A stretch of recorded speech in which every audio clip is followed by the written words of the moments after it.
storm was fierce, and waves crashed hard against the rocky cliffs of Greywatch Island.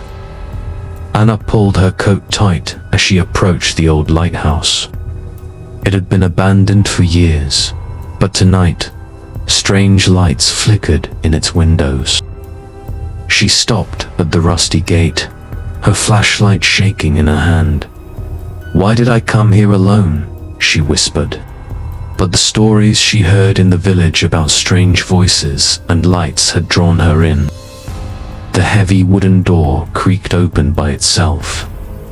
Anna stepped inside, shivering. The air was cold and smelled of damp sea air. A spiral staircase led up into darkness, each step old and rusted. Then she heard it, a faint, soft voice. "Help me, ...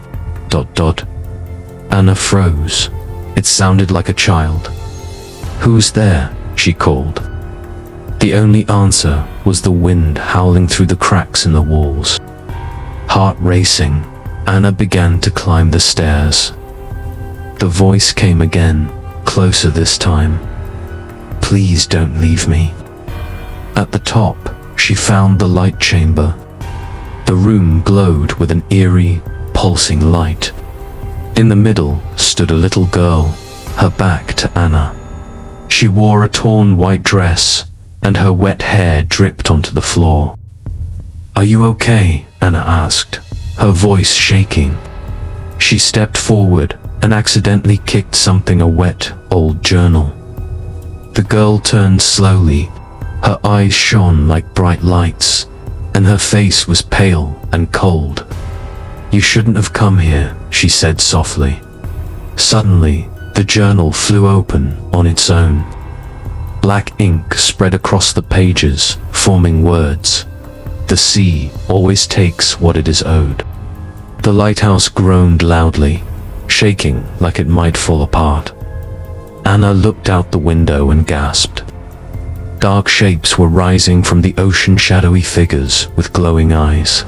Just like the girl, they were coming. Anna grabbed the journal and ran.